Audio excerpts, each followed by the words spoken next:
Vicki Dawn Jackson era una enfermera dulce y atenta, con el pelo recogido, una cola de caballo limpia y una sonrisa brillante en el rostro. Cuidaba a sus pacientes y lidiaba con sus traumas sin quejarse nunca, hasta que un día la dedicada enfermera decidió hacer un ligero cambio en sus deberes profesionales. Vicki llenó una jeringa con cloruro de mercurio y mató a su primer paciente la noche del 11 de diciembre del año 2000. Lo que pasó con su dulce naturaleza sigue siendo un misterio hasta el día de hoy. Los residentes de Nocona juraron ante Dios que Vicki era la chica más tierna de la ciudad, educada y con voz suave.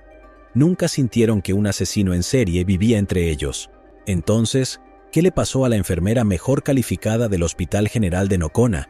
¿Qué circunstancias la hicieron tan audaz para matar a sus pacientes sin piedad, uno por uno, hasta que la policía la atrapara? Vicki Dawn Jackson había sido asistente de enfermería desde la escuela secundaria. Su inspiración, Florence Nightingale, fue la razón por la que eligió su profesión. Como enfermera, Vicki siempre estuvo decidida a verse limpia. Se teñía el cabello y se lo recogía en una prolija cola de caballo, según sus pacientes y otras enfermeras la describieron. Olía bien, así que se bañaba en un perfume barato pero agradable que compraba en oferta en Walmart. Su personalidad alegre y su naturaleza cariñosa la hacían destacar como auxiliar. Las personas mayores y el personal del Hospital General de Nocona aplaudían a Vicki por ser tan desinteresada con sus pacientes. Sin embargo, mientras tenía éxito en su carrera profesional, su vida personal era un completo desastre. Vicki era como una lelí en su ciudad. Nadie se fijaba en ella a menos que iniciara una conversación. En sus primeros años como enfermera, Vicki se ponía unos vaqueros y un top de tubo de vez en cuando, los fines de semana por la noche, para caminar por la calle, cerca de un lavadero de autos, al lado de Dairy Queen, donde los chicos de la secundaria pasaban el rato. Ella se quedaba allí un rato esperando a que uno de los chicos la invitara a salir, pero nunca ocurrió eso ni por asomo. Uno de los familiares de la víctima, Nicole Atterbury, vio a Vicki parada sola, cerca de un auto, llevando su ropa de fin de semana, claramente buscando pareja, pero jamás lo logró. No obstante, Vicki estaba decidida a llamar la atención, y gracias a su buena suerte, en una hermosa tarde, un hombre que era 5 años mayor la invitó a salir. Se llamaba Johnny McLaughlin, un trabajador de la construcción que conoció a Vicki en una sala de juegos de Nocona, donde ella jugaba a Miss Pac-Man. El hombre le dijo que era linda, y luego ella convenció a sus padres de que Johnny era su verdadero amor.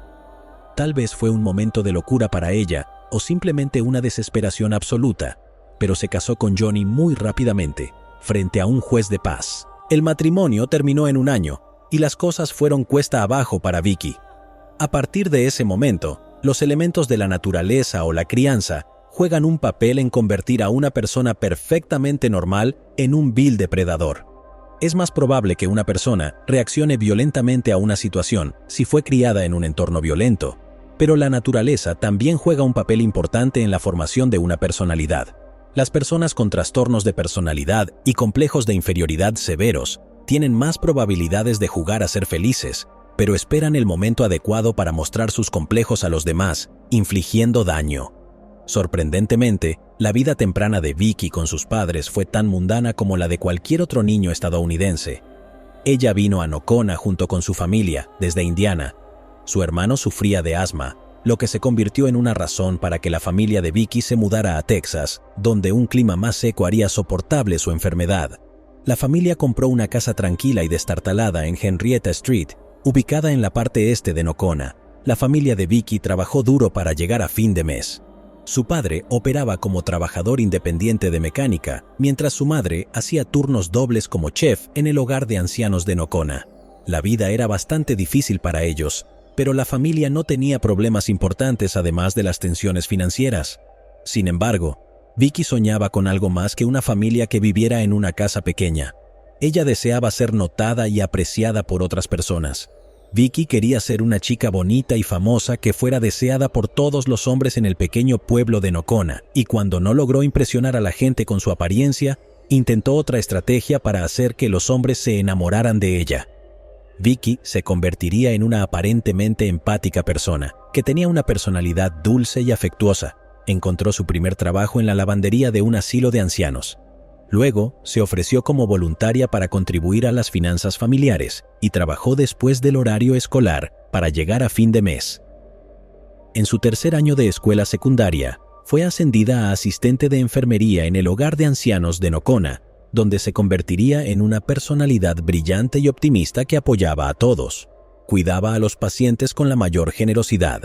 Vicky hacía las camas de los pacientes, los bañaba y les aplicaba enemas. Incluso movía a los pacientes en sus camas para evitar que tuvieran llagas la mayor parte de las veces.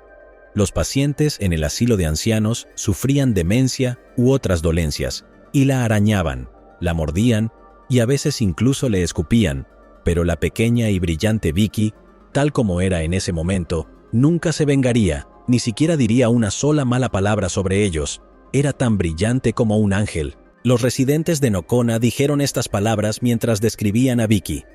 Nadie pensó que detrás de una sonrisa brillante se escondía un rostro tan oscuro que podría cobrar vidas.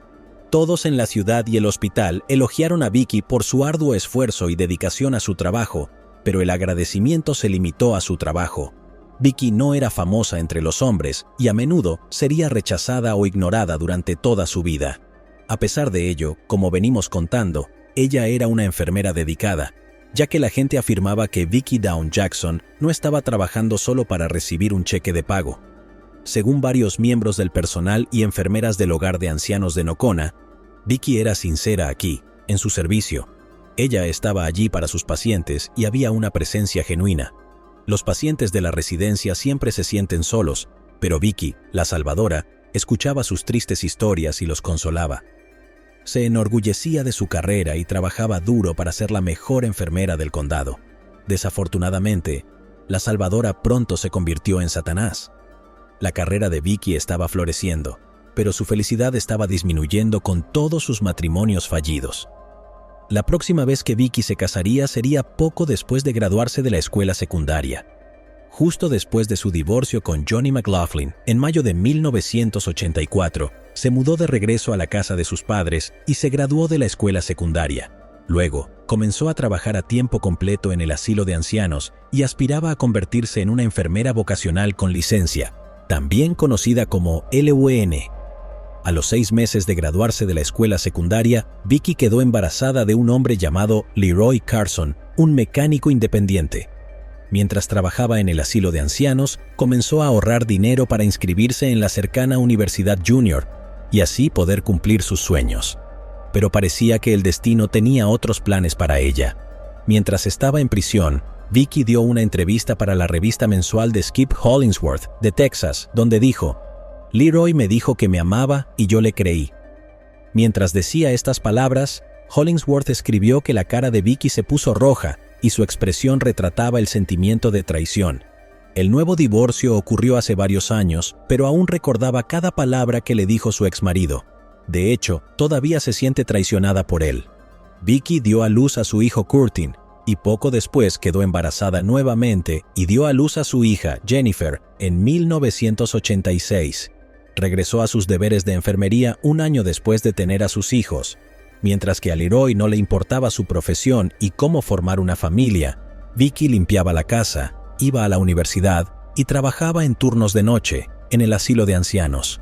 Era evidente que Leroy aún no estaba listo para salvar el matrimonio o ser responsable de sus hijos, por lo que sus descendientes vivirían en la casa de los padres de Vicky. Al otro lado de la calle, las cosas todavía iban cuesta abajo para Vicky.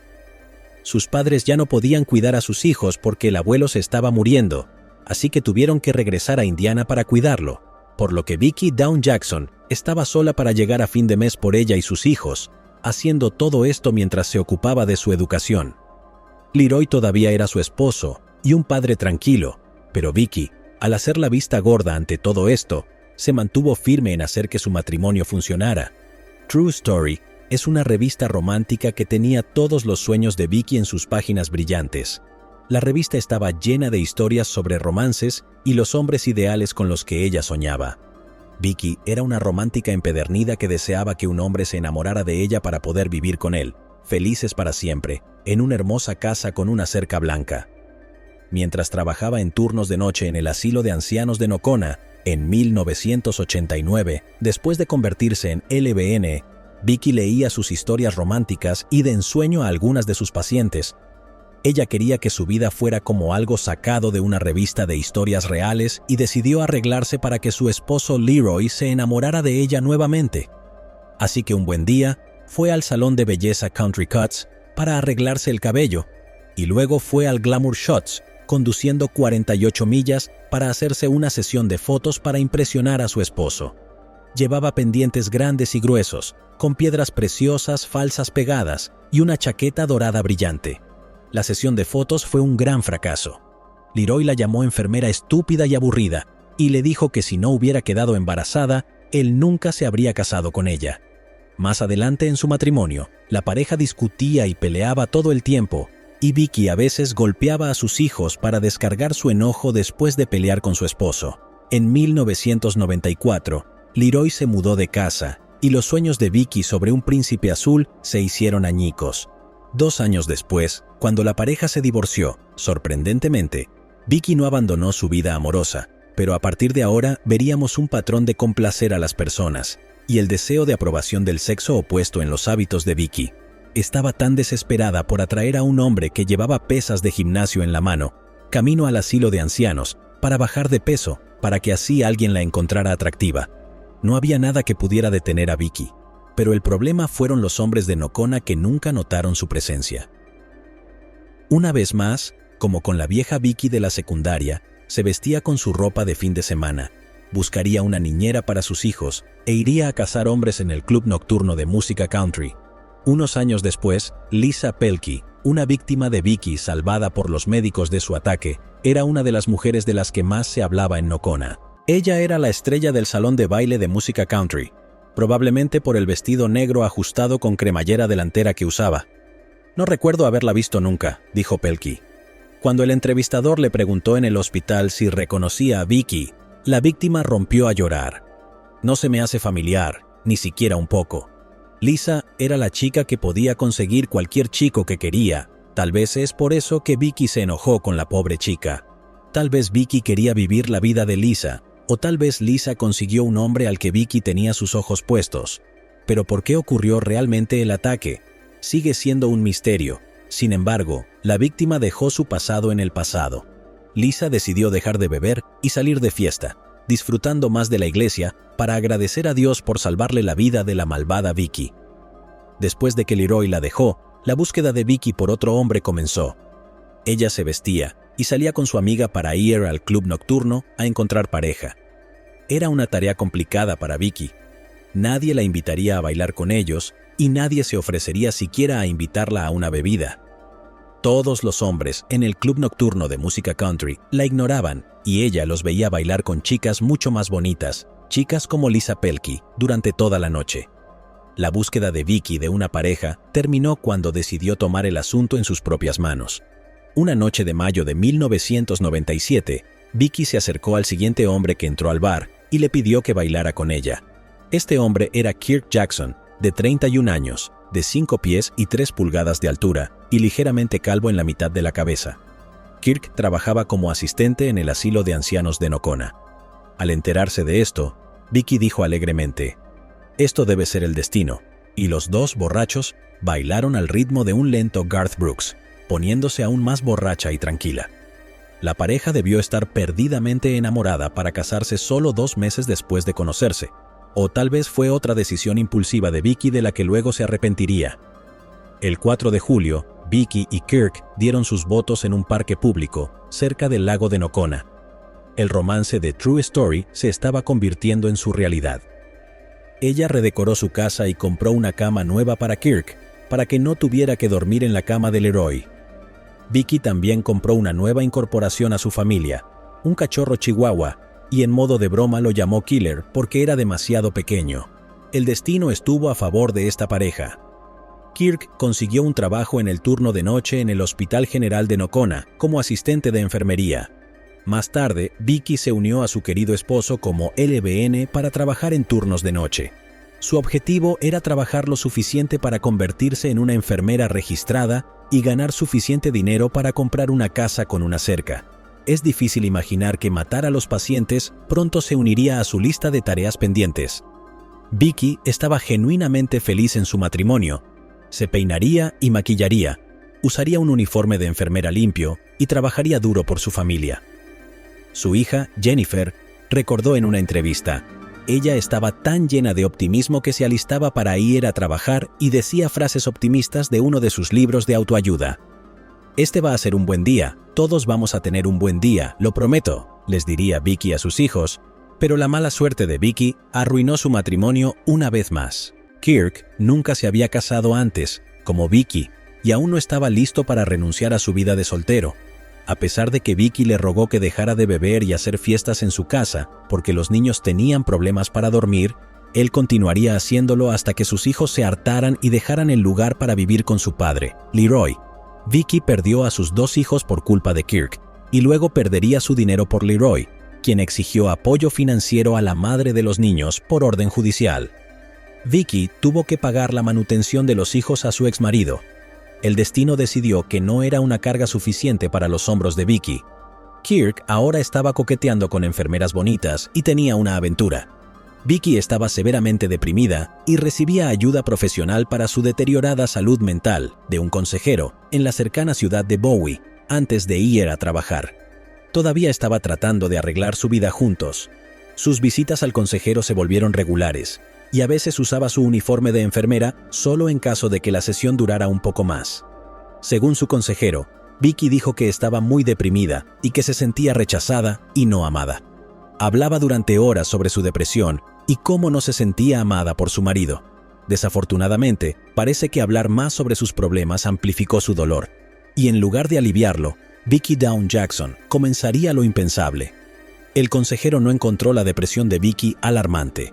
Le parecía cualquier otra esposa de un pueblo pequeño, atrapada con un marido terrible. La historia de Vicky no fue diferente. El consejero simplemente le sugirió leer un libro llamado Adulterio, un pecado imperdonable, después de enterarse de que su marido estaba teniendo una aventura. No sabía que una tormenta estaba a punto de envolver sus brazos alrededor de su residencia en Nocona. Vicky estaba perdiendo los estribos y ya no podía ocultar su deseo de venganza detrás de su sonrisa brillante. Jennifer, su hija que ahora tenía 14 años, sintió que algo le estaba pasando a su madre. Encontró a Vicky sentada en las escaleras, afuera de la casa, mirando a ninguna parte cada vez que la visitaba. Algunos días, Vicky revolvía cosas en una olla en su mente, a 1.000.000 de millas de distancia del presente. El día que pateó al chihuahua, Killer, Jennifer admitió que era la primera vez que había presenciado algo así. Una cara de bebé por afuera, pero el infierno adentro, Jennifer dijo sobre su madre, quien era una persona completamente diferente en casa.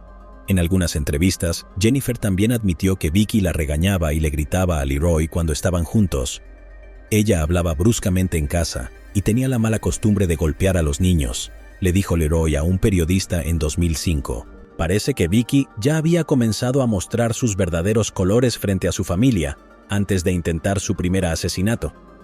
Cuando Curtis y Jennifer se mudaron de la casa, fue principalmente por las peleas que Kirk y Vicky tenían a diario.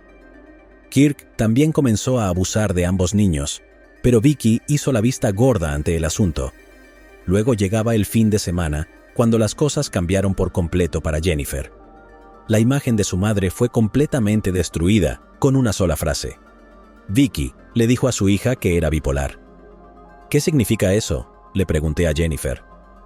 Significa que podría matarte y salirme con la mía, dijo Vicky. La intensidad de las horribles palabras y los ojos vacíos de Vicky asustaban a Jennifer hasta el punto de que limitaba sus visitas a la casa de su madre, y cuando tenía que visitarla, Jennifer mantenía un bate de béisbol cerca de su cama solo para estar a salvo de las malas intenciones de su madre. Jennifer también le dijo a un entrevistador que Vicky había perdido un hijo en una discusión con Kirk. La pareja discutía y peleaba todos los días y fue un año difícil para Vicky. Perdió la custodia de sus hijos porque su padrastro abusó de ellos. Tuvo un aborto espontáneo debido a una pelea y estaba pasando por una depresión severa porque se sentía rechazada y no amada por su esposo, quien coqueteaba con enfermeras mucho más bonitas, justo enfrente de ella. Tal vez Vicky comenzó a detestar a la gente debido a su matrimonio fallido y su familia rota. Estaba tan desesperada por vivir un cuento de hadas de la vida real que cuando su sueño no se hizo realidad, Vicky ya no podía esconderse detrás de su máscara feliz. Estaba resentida con la gente por vivir una vida mejor que la de ella, hasta el punto de que asesinó a su primer paciente, la noche del 11 de diciembre del 2000. Vicky llenó la jeringa con cloruro de mibacurio y entró en la habitación de Donnie Jennings, una mujer de 100 años que es la matriarca de una de las familias pioneras de Nocona. Donnie era uno de esos viejos pacientes exigentes que hacían berrinches e insultaban a las enfermeras por cosas triviales. Se quejaba mucho, solía escupir y golpear a las enfermeras si no hacían lo que ella quería. Si hubiera sido la antigua Vicky, Donnie habría encontrado una enfermera atenta y desinteresada que nunca hablaba mal de un paciente. Pero esta vez era Vicky, el ángel de la muerte.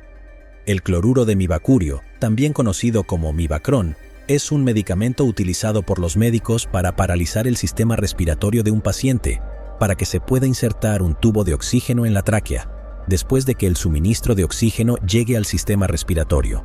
El cloruro de mibacurio desaparece rápidamente, pero una dosis alta del medicamento, sin suministro de oxígeno, puede resultar mortal. Algunas investigaciones dicen que Vicky probablemente usó la administración de medicamentos de Donnie Jennings para inyectarle cloruro de mibacurio. La droga corrió por sus venas y en cuestión de segundos. Donnie tuvo problemas para respirar. Poco después comenzó a hacer sonidos parecidos a los de un caballo y se puso azul mientras salía espuma blanca de su boca. La víctima trató de gritar buscando ayuda, pero su sistema respiratorio congestionado solo hacía pequeños ruidos que nadie en el turno de noche podía escuchar. Debido a la edad de Donnie, nadie se dio cuenta de que murió asfixiada a pesar de que sus signos vitales eran completamente normales 1 hora antes de que la revisaran por última vez. Vicky se puso de pie en la estación de enfermeras y dijo que conocía a la familia, que los llamaría y les informaría. La hija de Donnie estaba en shock. «Pero mi madre me sonrió. Yo la vi. Estaba completamente bien», dijo su hija, hablando por teléfono con Vicky. «Oh, Yubin, personalmente lamento tu pérdida. No sabes cuánto lo siento por ti», le dijo Vicky con su dulce voz. Para Vicky, esta podría haber sido la primera y la última vez que mataría a alguien. Tal vez en ese momento realmente estaba resentida con el paciente y solo la mató por venganza. Pero poco después de que sacaron el cuerpo de Donnie del hospital, una repentina descarga de adrenalina recorrió el cuerpo de Vicky. Le gustaba la sensación de tener poder sobre seres humanos frágiles. Nunca en su vida había tenido tanto control sobre los demás. Vicky siempre fue la que se entregaba a los hombres que la tiraban como si fuera basura. La sensación de ejercer poder durante la semana era nueva para ella y quería matar una vez más para disfrutarlo. Solo una vez más y esto terminaría. Pero como toda adicción, Vicky tomaría una vida tras otra hasta que la policía lo atrapara. El concepto de dinámica de poder es crucial para comprender esta situación. Vicky no mató a su esposo Kirk ni a otros exmaridos porque tuvieran más poder sobre Vicky que ella sobre ellos, sino que Vicky quería ser aceptada por sus ex, quienes a cambio la rechazaron y la dejaron. No pudo vengarse porque se sentía inferior a ellos. Tal vez fue su complejo de inferioridad lo que la llevó a ceder a su deseo malvado. Por otro lado, los pacientes del Hospital General de Nocona dependían completamente de la enfermera Vicky, quien podía inyectar veneno en sus venas sin que ellos supieran que podía matarlos. Así que aprovechó su superioridad sobre ellos y comenzó a ejercer su poder de maneras inimaginables para una persona normal. El próximo objetivo de Vicky sería L.G. Hudson, de 87 años. Él fue ingresado en el hospital debido a una pierna rota. En este punto, Vicky había renunciado a sus ideologías optimistas y abrazó su verdadero yo malvado. El 20 de diciembre del 2000, Vicky inyectaría cloruro de mibacurio a L.G. En ese momento Vicky había perdido el control y no estaba lista para dejarse llevar o perdonar a la gente por insultarla o hacerla sentir pequeña. El culpable era el hijo de Hudson, quien solía bromear sobre Vicky. Él era paramédico general en Nocona y trabajaba a tiempo parcial como ministro en una iglesia cercana. El hijo de Hudson a veces le decía en broma a Vicky que todos sus problemas se resolverían si ella naciera de nuevo, pero esto no era una broma para Vicky y lo comunicó matando al padre del paramédico. En menos de 20 minutos, llenó la jeringa una vez más con la droga, esta vez para matar a Sanford Mitchell, que era un trabajador de 62 años, en una compañía eléctrica. Mitchell fue admitido en el hospital por cirrosis, Vicky inyectó a Sanford y regresó a la habitación de Hudson, donde las enfermeras estaban reunidas alrededor de su cama, tratando frenéticamente de reanimarlo. «Todos ustedes, alguien necesita revisar a Sanford Mitchell. Está desplomado», dijo Vicky, con su voz diabólicamente tranquila. Vicky había matado a 2 personas por venganza. Le quitó la vida a Sanford porque él se quedaba mirando sus pechos y la llamaba tetas de enfermera. De ahora en adelante, Vicky se vengaría matando cada vez que un paciente o su familia la acosaban, se burlaban de ella o incluso si la ignoraban. Los asistentes que no notaran su presencia recibirían el mismo trato. Vicky quería ser apreciada por ser una buena enfermera. Necesitaba que todos le dieran toda la atención. Quería ser la estrella de Nocona. Tal vez por eso mató a muchos pacientes, para que más personas la conocieran. El ángel de la muerte ahora está en una ola de asesinatos, tomando vidas preciosas con tanta audacia. Pero, ¿quién hubiera pensado que una enfermera como Vicky cedería a sus deseos satánicos y mataría a los pacientes, uno tras otro? Ahora que recordamos sus asesinatos, ella atacó a los pacientes más débiles primero, y luego se vengó de las jóvenes chicas que afortunadamente escaparon de los ataques. 4 días después, el 25 de diciembre, Barbara Atterbury, de 50 años, ingresó en el hospital quejándose de dolor de espalda. Unas horas después, su sistema respiratorio dejó de funcionar y murió en el lugar. Unas horas después, otro paciente llamado Boyd Burnett, que tenía 87 años, vino al hospital porque se sentía un poco desorientado. Sin pensarlo ni por un segundo, Vicky rápidamente le inyectó cloruro de mibacurio y lo calificó como un día exitoso. Tanto la familia del señor Burnett como la de Barbara Atterbury conocían personalmente a Vicky, y las familias se reían y se burlaban de sus días de escuela secundaria cuando Vicky estaba en una búsqueda desesperada de una pareja. Ella se reía con ellos, pero en el fondo estaba lista para arruinar profundamente la felicidad de ambas familias. Vicky había matado a 5 pacientes seguidos, pero nadie en el hospital parecía darse cuenta. Ningún paciente que murió en esos 5 días tenía antecedentes de enfermedades respiratorias, pero debido a que los objetivos de Vicky eran pacientes ancianos, nadie cuestionó la causa de su muerte. Sin embargo, otras enfermeras comenzaron a sospechar de las acciones de Vicky, pero nadie pudo quejarse de ella porque su historial de amable servicio hacia los pacientes hizo que la administración apreciara a Vicky y a menudo la llamaba buena enfermera. 5 días después de los horrendos asesinatos, en la víspera de Navidad, Vicky encontró a otra víctima. El 29 de diciembre del 2000, James Gore, un hombre de 80 años, ingresó en el hospital por aspirar comida y fue encontrado muerto debido a dificultad para respirar. Unas 7 horas después, Gertie Matthews, de 79 años, ingresó en el hospital por una infección del tracto urinario y demencia, y perdió la vida por la misma razón. Las enfermeras intentaron frenéticamente revivir a ambos pacientes. Vicky se quedó atrás celebrando su éxito en silencio. Nunca intentó fingir. Vicky estaba dejando pistas claras al personal del Hospital General de Nocona, pero nadie estaba dispuesto a aceptar el hecho de sus horrendas acciones. Diciembre fue mortal para los residentes de Nocona. ¿Cómo es posible que el personal no se diera cuenta de la extraña muerte de pacientes que nunca habían tenido ningún síntoma de enfermedad respiratoria? El equipo inicialmente ignoró el patrón de muertes y afirmó que los pacientes ancianos con frecuencia mueren en invierno. El médico del hospital, el Dr. Chance Dingler, y el jefe de personal, el Dr. Len Dingler, sostuvieron que asumieron que el Hospital General de Nocona estaba bajo un hechizo de mala suerte. En una declaración civil, el director ejecutivo del Hospital General de Nocona, Charles Norris, afirmó que no notó nada anormal en las muertes, ya que todos los pacientes eran ancianos y pensó que era simplemente mala suerte. Sorprendentemente, los ancianos en el hospital todavía no tenían ni idea de las muertes, o tal vez estaban tratando de evitar una investigación en el hospital para mantener su reputación con todos. Con todo esto, el Hospital General de Nocona lanzó un anuncio en el que la administración estaba tan satisfecha con la forma en que trabajaba el personal del hospital que decidieron anunciar los increíbles servicios del hospital. Las noticias de Nocona presentaron el anuncio, donde se agradecía a todo el personal del hospital por ofrecer un servicio de calidad y ser compasivos con los pacientes. ¿Adivinen qué rostro estaba en la parte superior del anuncio? Nada menos que el de la brillante y amable enfermera. Vicky, que sonreía agradablemente, con una cola de caballo apretada y un uniforme de enfermera limpio. A finales de diciembre, Vicky había cobrado 7 vidas de pacientes débiles y viejos. Para enero, esta vez la enfermera mansa se volvería aún más audaz. Jimmy Ray Holder era un paciente en el hospital, que siempre tenía a su esposa sentada a su lado. Un tiempo después, una enfermera entró en la habitación e inyectó algo en la vía intravenosa de Jimmy.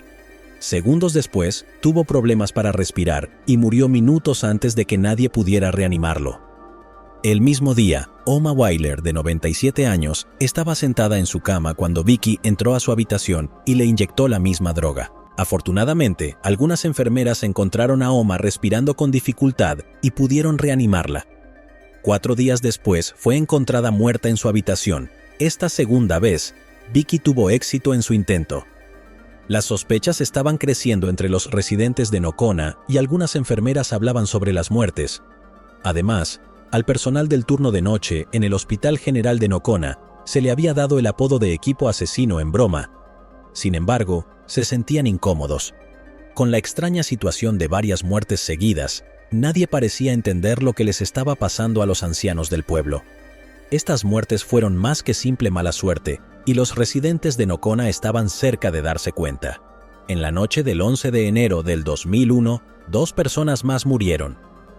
J.T. Nichols, de 82 años, quien era un maquinista jubilado, fue encontrado muerto por una enfermera, al mismo tiempo que otra enfermera encontró muerto en su cama a John Williams, un ex petrolero de 78 años que ingresó en el hospital debido a una llaga en su pie. Cuando la familia de Williams llegó corriendo al escuchar las malas noticias sobre su padre, Vicky se paró en la entrada del hospital para consolar a su crush, el hijo de Patty Williams. Pat y sus hermanos ignoraron a Vicky como todos los demás, pero Vicky solía estar enamorada de su apariencia y su encanto. Ella lo consoló y le dijo: «Pat, lamento mucho tu pérdida. Sé cómo se debe sentir esto». Ella le contó cómo dejó que William fumara un cigarrillo ese mismo día y que William le había dicho que había vivido una buena vida y que estaba listo para encontrarse con Dios. Pero ni siquiera estaba tan enfermo. ¿Por qué diría eso?, pensó Pat esa noche. Vicky decidió que no era suficiente vengarse de Pat, así que los llevó a él y a su hermano a la habitación de su padre, a una escena que ningún adulto en su sano juicio querría ver. Presenciaron cómo William yacía en la cama, con los ojos hundidos en las mejillas, la boca abierta como si hubiera estado gritando. Parecía un espíritu maligno de una película de terror. La lista de venganza de Vicky Dawn Jackson era larga y le exigía ser más audaz con cada asesinato. Los residentes del pueblo de Nocona estaban preocupados por tantas muertes en menos de 2 meses. Con el creciente número de muertes, el editor del periódico Nocona News le dijo a su esposa que nunca había publicado tantos obituarios en su vida, antes de que la editora, Tracy Messler, tuviera que publicar de 5 a 6 obituarios por semana, en lugar de los habituales 3 o 4. La floristería de la ciudad estaba haciendo un negocio que casi batía récords vendiendo flores a los dolientes y sus familias. El negocio de los moribundos florecía en Nocona. Incluso los directores de las funerarias estaban pensando en comprar nuevos coches fúnebres debido a un aumento repentino en la mortalidad de Nocona. Nocona, Texas, tiene una población de casi 3,000 residentes. La ciudad es un lugar pacífico para vivir y la gente es amigable entre sí. Todos los vecinos interactúan con una sonrisa en el rostro y los residentes tienen un fuerte sistema de creencias. La mayoría de ellos se reunirían en su lugar favorito, el Dairy Queen, para comer y chismorrear sobre otros habitantes del pueblo, y el lugar sería el primero en difundir las conversaciones más recientes de la ciudad. Según los residentes, Nocona era una buena comunidad para formar una familia. Algunas familias criaban a los niños para que fueran personas fuertes, el tipo de niños que van a lo grande o se regresan a casa, a quienes se les anima a estudiar y trabajar duro para lograr sus sueños. Vicky llegó y lo convirtió en un cementerio. El aumento de las tasas de mortalidad fue la comidilla de la ciudad en Nocona. No tenía idea alguna de lo que les estaba pasando a los pacientes, pero pronto se dieron cuenta de lo obvio. Incluso la reina de los productos lácteos estaba vendiendo una cantidad récord de vasos y platos de papel para funerales. Los dueños estaban preocupados de que la ciudad se quedara sin productos de papel si las tasas de mortalidad continuaban a este ritmo. Vicky ahora perdió toda su humanidad. El 30 de enero, Ella apuntó a la primera paciente joven, Lydia, de 14 años. Ella ingresó en el hospital por apendicitis y pronto se iría a casa cuando Vicky entró en su habitación y le inyectó cloruro de mibacurio por vía intravenosa. «Es solo un analgésico», dijo Vicky, e inmediatamente salió. Al salir de la habitación, casi un minuto después, Lydia se quejó con su madre de tener dificultad para respirar. Comenzó a rascarse la garganta y a hacer ruidos como de caballo. Su madre gritó pidiendo ayuda y, afortunadamente, un médico que caminaba por el pasillo entró para ayudarla y entró corriendo en la habitación con otras enfermeras para reanimar a Lydia. Mientras Lydia era salvada, Vicky pronto fue de casa con otro objetivo anciano, un ex ranchero de 82 años llamado Valmour. Al día siguiente, Vicky inyectaría cloruro de mibacurio en Donna Cournette, una mujer de 46 años, momentos antes del turno de las 7 de la mañana. Sin embargo, Donna pudo comunicarse con el teléfono de su enfermera y pedir ayuda. Mientras los médicos y enfermeras corrían por el pasillo para salvar a Donna, otra enfermera gritó que un paciente estaba sufriendo un paro respiratorio. La paciente era la famosa Lisa Pelkey del salón de baile de música country, que podía atraer a todos, los tipos que Vicky veía. Los médicos lograron intubar a Lisa a tiempo, pero no lograron reanimar a Donna Cournette. Se estaba desatando el infierno y el hospital estaba en una confusión caótica. 4 casos de paro respiratorio en 4 a 8 horas. ¿Qué les estaba pasando a estos pacientes? ¿Quién estaba detrás de todas estas muertes? Mientras el personal sospechaba que había un gran problema, un técnico de la farmacia confirmó todo lo que debía estar pasando. Faltaban viales de cloruro de mibacurio del carro de emergencia, le dijo al jefe. Llámenlo mala gestión o falta de confianza en la evidencia, la administración del Hospital General de Nocona no tomó ninguna medida contra Vicky, a pesar de tantas pruebas de que ella era sospechosa de los asesinatos. El personal incluso organizó una fiesta de cumpleaños para Vicky y le agradeció por su servicio al hospital. Vicky estaba encantada ese día con todo el lío en el hospital, mientras los funcionarios decidían si tomar medidas contra Vicky o esperar pruebas sólidas. Vicky tuvo la oportunidad de su vida de vengarse de Kirk. El abuelo de Kirk, A.E. Jackson, también conocido como Predicador Jackson, fue ingresado en el hospital por celulitis y fiebre leve. Vicky tomó la oportunidad de vengarse de su marido, asesinando a su abuelo con la misma droga mortal. Ella caminó lentamente hasta el mostrador de la enfermera con su cara matutina y anunció la muerte del Predicador Jackson. Luego fue tras Kirk, quien salió llorando. 2 días después del incidente, los administradores del hospital decidieron involucrar a la policía en este asunto. El director ejecutivo del hospital, Charles Norris, se reunió con el jefe de policía de Nocona, Kent Holcomb, para discutir las muertes causadas por paro respiratorio y la desaparición del cloruro de mibacurio de la farmacia del hospital. El director ejecutivo habló sobre sus sospechas hacia Vicky, que siempre estuvo presente durante las muertes. A menudo, la que anunciaba la incapacidad de un paciente para respirar y siempre la última enfermera en controlar a un paciente antes de que muriera por un paro respiratorio, era ella. El jefe de policía llamó al FBI y a los Texas Rangers para investigar el caso más a fondo. Las fuerzas del orden no pueden arrestar a un sospechoso basándose en poca evidencia. Los administradores del hospital no pudieron despedir a Vicky por la misma razón, pero se instaló una cámara sobre el suministro del medicamento de cloruro de mibacurio con la esperanza de atrapar a Vicky en acción. A pesar de las sospechas, las cosas en el hospital siguieron igual, lo mismo para Vicky. El jefe pidió a la administración del hospital que mantuviera la investigación en secreto hasta que atraparan al asesino, por lo que la vida de Vicky siguió como de costumbre, hasta que un día, cuando fue a inyectar cloruro de mibacurio a otro paciente, Donnelly Reed, de 61 años, que estaba en el hospital por síndrome de pospolio, a quien admitieron y le dieron algunos medicamentos hasta que mejoró. Reed se estaba preparando para salir del hospital, cuando Vicky de repente intentó cambiar su destino. Entró en su habitación, le inyectó el medicamento por vía intravenosa, fue a la estación de enfermeras y dijo que el señor Reed estaba haciendo sonidos parecidos a los de un caballo. Esta vez, las circunstancias no estaban a favor de Vicky. Reed fue reanimado y cuando le preguntaron qué le había sucedido tan repentinamente, respondió: «Una enfermera de cabello rubio vino hacia mí y me inyectó algo en mi vía intravenosa». Luego explicó cómo Vicky le preguntó si podía hacer algo más por él. con una sonrisa en su rostro antes de salir de la habitación. Las investigaciones estaban en marcha, y 2 días después del ataque a Reed, los agentes de policía encontraron una jeringa en el bote de basura en la casa de Vicky y Kirk. La jeringa fue enviada para ser analizada en busca de rastros de cloruro de mibacurio, y los resultados fueron positivos. Tanto Kirk como Vicky fueron entrevistados por agentes del orden sobre el cloruro de mibacurio, pero la pareja negó cualquier conocimiento sobre la jeringa y mucho menos sobre la droga. La pareja fue despedida del hospital al día siguiente, aunque el personal no tenía dudas sobre Kirk, ya que era el asistente de enfermería que no tenía autorización para tomar drogas. La administración aún afirmó que fue en el mejor interés del hospital que tanto Kirk como Vicky fueran despedidos. Aunque Vicky fue despedida y la ciudad estaba llena de rumores de asesinato y de cómo Vicky podría ser la involucrada, ella no se escondió. Permaneció en su casa y continuó con su rutina habitual.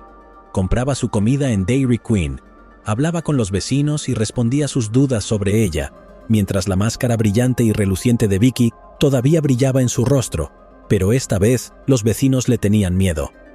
Un día se topó con Pat Williams, el hijo de una de las víctimas de Vicky.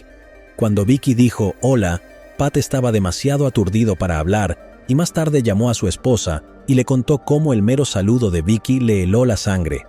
Si los residentes de la ciudad estaban tan alarmados por Vicky, imagina la situación mental de la persona, viviendo con ella. Kirk estaba en un estado de confusión y shock ante la noticia. Le preguntaba a sus amigos si una mujer podía volverse loca después de demasiadas discusiones. Después de que Kirk vio el verdadero rostro de su esposa, comenzó a tener pesadillas en las que ella lo apuñalaba con una jeringa. Kirk se mudó de la casa y le dijo a su esposa que tenía problemas para dormir. Vicky había seguido adelante sin Kirk. Pasaba las noches de fin de semana bailando con hombres y pasándoselo como nunca. La gente del pueblo y los hombres en el club nocturno de música country le estaban brindando la atención que Vicky nunca había recibido antes. Algunos de los hombres en el club incluso le pidieron que bailara con ellos, y eso no fue porque Vicky se volviera más bonita, sino porque ahora ella era la comidilla de la ciudad. Tal vez los chicos querían alardear de su valentía por haber bailado con un presunto asesino en serie. A pesar de toda la atención negativa que Vicky estaba recibiendo, su yo narcisista lo estaba disfrutando al máximo. Nunca había sido tan feliz en su vida. Sin embargo, la felicidad duraría poco, porque las fuerzas del orden estaban activamente buscando pruebas contra el ángel de la muerte. Meses después del último asesinato, Vicky estaba actuando como si fuera su yo pasado, siendo encantadora y amable. Consiguió un trabajo en un asilo de ancianos en Gainesville, que está en el lado este de Nocona. La administración del asilo de ancianos claramente no verificó las referencias porque Vicky los convenció de que a ella le encantaba trabajar con personas mayores. Sin embargo, la despidieron por robar medicamentos de la farmacia, unas semanas más tarde. En julio de 2002, Vicky fue arrestada en una tienda de comestibles en Bowie, donde encontró un trabajo en el departamento de delicatessen. El gerente de la delicatessen se sorprendió al enterarse de los cargos contra Vicky. Ella les juró que era una chica agradable a la que le gustaba contar historias divertidas. Vicky fue llevada a la cárcel del condado de Montague, donde pasaría unos días. Antes de su audiencia, cuando la policía recorrió la ciudad para hablar con la gente sobre Vicky y si sabían que si algo estaba pasando, todos juraban que ella era la más brillante de las enfermeras y el más amable de los seres humanos. Pero después de todas las pruebas en su contra, las historias de la gente del pueblo sonaban como un cuento de hadas que era demasiado bueno para ser verdad. Las acusaciones contra Vicky tenían que ser probadas antes de que se produjera el arresto. Los investigadores recorrieron la ciudad de Nocona para obtener permiso de las familias de las víctimas para exhumar sus cuerpos. Se debían realizar autopsias de los muertos para demostrar que Vicky era la asesina. La mayoría de las familias de las víctimas estaban indignados por la solicitud. Contrataron abogados para demandar al hospital por su actitud ignorante e irresponsable hacia los pacientes. Algunos de ellos incluso fueron a pelear con el director general del Hospital General de Nocona por mostrar negligencia y no actuar lo suficientemente pronto para salvar a las víctimas. ¿Dejó a esa enfermera loca recorrer por el hospital y no hiciste nada para detenerla?, dijo uno de los hijos de una víctima en una pelea a puñetazos con el jefe del hospital. Muchos familiares de las víctimas maldecían a la administración del hospital y peleaban con el jefe o el director general por no tomar el asunto en serio y darle a Vicky la libertad de matar a quien quisiera. Las autopsias dieron positivo por rastros de cloruro de mibacurio en el sistema respiratorio de las víctimas y ahora había pruebas sólidas contra la enfermera Vicky. Pronto sería arrestada y juzgada según la ley. La policía también fue a entrevistar al personal de enfermería del hospital para ver si alguien había presenciado las acciones atroces del ángel de la muerte. Ahora que la gente sabía quién mató a los pacientes en el hospital, se dieron cuenta de que las acciones de Vicky eran alarmantes, y nadie parecía notar que casi todas sus víctimas eran las personas que conocía, sus vecinos, el padre de la persona que le gustaba y el abuelo de su esposo. A la gente del pueblo le pareció extraño que el personal nunca sospechara de sus acciones. Ella estaba matando a personas que conocía muy bien y nunca trató de salvarlas. Muchas personas culpaban las acciones de Vicky al hospital por mostrar negligencia extrema. Linda, la joven de 14 años, era amiga de los hijos de Vicky. Según algunos rumores, rechazó a Curtis cuando él le pidió una cita. La mayoría de las víctimas de Vicky eran viejos pacientes gruñones que la insultaban o la golpeaban. Ahora que el personal sabía sobre los asesinatos de Vicky, comenzaron a conectar los puntos. Cada vez que un paciente hacía un berrinche, Vicky los miraba con los ojos vacíos diciendo, «Yo los cuidaré», y luego el paciente era encontrado muerto o quejándose de dificultad para respirar. Casi todos fueron asesinados en venganza por intimidarla. Luego de que el paciente insultaba a Vicky, sus seres queridos descubrían que había muerto. Si las enfermeras hubieran sido más observadoras sobre la relación de Vicky con la mayoría de sus pacientes en los meses de enero y diciembre, habrían sabido mucho antes sobre el verdadero culpable, que era la administración del hospital. Inexplicablemente, fueron ignorantes de lo obvio. Los pacientes que morían uno tras otro sufrían un paro respiratorio. Cada vez que Vicky anunciaba las muertes, su voz siempre era fría como un pepino. En lugar de llamar desde el teléfono de enfermeras en la habitación, caminaba lentamente hasta la estación de enfermería para contarle al personal sobre el paro respiratorio del paciente, y nunca en sus asesinatos indicó empatía hacia el paciente. Vicky Dawn se paraba al fondo de la habitación, presenciando todo el caos, pero sin ayudar ni pretender ayudar al médico. Ella realmente los quería a todos muertos, y no dudó en mostrar sus verdaderos colores al mundo, pero desafortunadamente, el mundo estaba demasiado ciego para ver a la verdadera Vicky. En un momento, una enfermera del Hospital General de Nocona encontró a Vicky sospechosa. Le pareció extraño que Vicky viniera a la estación de enfermeras y hablara al azar sobre los problemas respiratorios de un paciente. La enfermera sintió que Vicky admiraba a los pacientes groseros con ojos tan huecos como los de un asesino y a veces, después de que el paciente fuera encontrado muerto, también. Pero no tenía motivos para quejarse de Vicky. ¿Y por qué haría eso después de que era la enfermera mejor calificada del hospital, que nunca recibió una queja de ningún paciente o miembro del personal en sus años de servicio? Pero ahora que Vicky había sido arrestada, ya no había lugar para discusiones. La gente de Nocona quería saber toda la historia detrás de los asesinatos.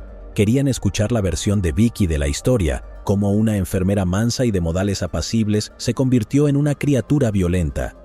Desafortunadamente, la gente del pueblo tuvo que esperar casi 6 años para escuchar su historia. Después de una serie interminable de retrasos y audiencias judiciales con los residentes de Nocona, viajó hasta la ciudad del oeste de Texas, donde se llevó a cabo el juicio. Para sorpresa de todos, Vicky fue juzgada ante el juez y en voz baja le dijo que no se declaraba culpable y que ese era el final. Las intenciones de Vicky detrás del asesinato siguen siendo un misterio hoy en día. Cuando un acusado no se opone, significa que acepta condenas pero no admite culpabilidad, y el Estado tiene que probar su caso contra el acusado. En tales escenarios, Vicky le dijo al mundo que ella no era culpable de esos asesinatos, pero aceptó el castigo de acuerdo a la ley. Debido a que los fiscales no pidieron la pena de muerte, el juez la condenó a cadena perpetua por cargos de asesinato capital. Sin embargo, su caso permaneció en suspenso durante mucho tiempo. El Tribunal de Apelaciones consideró si podía ir a otro juicio debido al juicio nulo anterior. Cuando Vicky no se opuso, su abogado dijo que Jackson mantenía su inocencia. La asesina también afirmó que escuchó voces en prisión, pero luego los psiquiatras concluyeron que estaba cuerda y competente para el juicio. Vicky ahora vive su vida en la cárcel, porque los cargos de asesinato contra ella fueron probados por el Estado.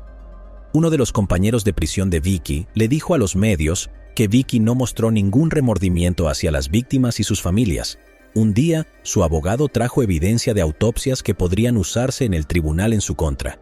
Ella discutió con el recluso, a lo que el recluso respondió que eso debía ser difícil para las familias. «Que se jodan esas familias», dijo Vicky sin expresión de culpa en su rostro.